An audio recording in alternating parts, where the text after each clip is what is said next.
Hi everyone, welcome back to a new video. আজি ভিডিঅ'ত আপোনালোকক উইপ্ৰ নতুন জব নোটিফিকেশ্যনৰ বিষয়ে জনাম। ইয়াত টোটেল 3711টা পোষ্ট আছে।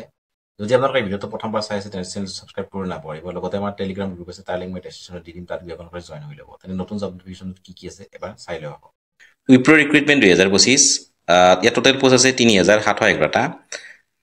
Qualification under graduate and graduate সকলৰ কাৰণে।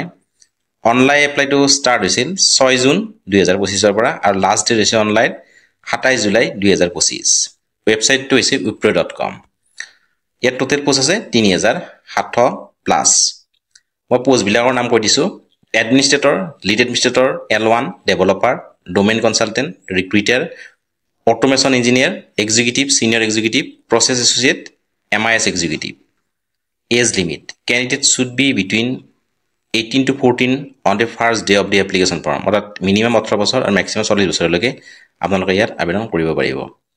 Education qualification candidate should be passed as per notification and specific post. Candidate minimum pass under graduate and graduate and as per post or equivalent examination from a board or university recognise by central or state government. অৰ্থাৎ আপুনি যদি HS পাছ কৰিছে অথবা graduation complete কৰিছে তেনেহ'লে আপোনালোকে ইয়াত আবেদন কৰিব পাৰিব। পে স্কেল ইয়াত আপোনালোকে 42,000 টকাৰ পৰা 68,000 টকালৈকে প্ৰত্যেক মাহে দৰমহা লাভ কৰিব। কিমান দৰমহা লাভ কৰিব? 42,000 টকাৰ পৰা 68,000 টকালৈকে প্ৰত্যেক মাহে দৰমহা লাভ কৰিব। সিলেকশ্যন প্ৰচেছ ইণ্টাৰভিউ আৰু ডকুমেণ্টেশ্যনৰ জৰিয়তে হ'ব। Application fees general OBC EWS কেণ্ডিডেটসকলে কোনো ধৰণৰ এপ্লিকেশ্যন ফিজ দিব নালাগে।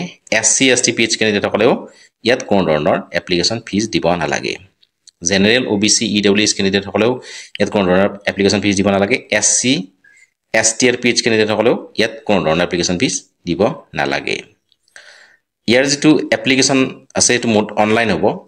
ষ্টাৰ্টটো হৈছিল 6 জুন 2025 পৰা আৰু লাষ্ট ডেট হৈছে অনলাইন কৰাৰ 27 জুলাই 2025। অৰ্থাৎ 27 জুলাইলৈ আপোনালোকে অনলাইন আবেদন কৰিব পাৰিব। মই পুনৰ কৰিছোঁ, ইয়াত আপোনালোকে কোনো ধৰণৰ এপ্লিকেশ্যন ফিজ দিব নালাগে। জেনেৰেল OBC EWS সকলেও দিব নালাগে। SC ST PH কেণ্ডিডেটসকলেও ইয়াত কোনো ধৰণৰ এপ্লিকেশ্যন ফিজ দিব নালাগে। সিলেকশ্যন প্ৰচেছটো ইণ্টাৰভিউ আৰু ডকুমেণ্টেশ্যনৰ জৰিয়তে হ'ব। পে স্কেল আপোনালোকে 42,000 টকাৰ পৰা 68,000 টকালৈকে প্ৰত্যেক মাহে দৰমহা লাভ কৰিব। আপোনালোকে যে হায়াৰ ছেকেণ্ডাৰী পাছ কৰিছে অথবা গ্ৰেজুৱেশ্যন কমপ্লিট কৰিছে তেনেহ'লে আপোনালোকে ইয়াত আবেদন কৰিব পাৰিব। আৰু ইয়াত মিনিমাম এজটো হৈছে 18 বছৰ আৰু মেক্সিমাম 40 বছৰলৈকে আপোনালোকে ইয়াত আবেদন কৰিব পাৰিব। পোষ্টবিলাকৰ নাম মই পুনৰ কৈ দিছোঁ। Administrator, lead administrator, L1, developer, domain consultant, recruiter, automation engineer, executive, senior executive, process associate, MIS executive. ইয়াত টোটেল পোষ্ট আছে 3711টা আৰু অনলাইন যিটো ষ্টাৰ্ট হৈছে 6 জুন 2025 পৰা আৰু লাষ্ট ডেট হৈছে অনলাইন কৰা 27 জুলাই 2025। যিসকলে ইয়াত আবেদন কৰিব বিচাৰে অতি সোনকালে আবেদন কৰিব পাৰে। আজিলৈ ইমানেই, ধন্যবাদ।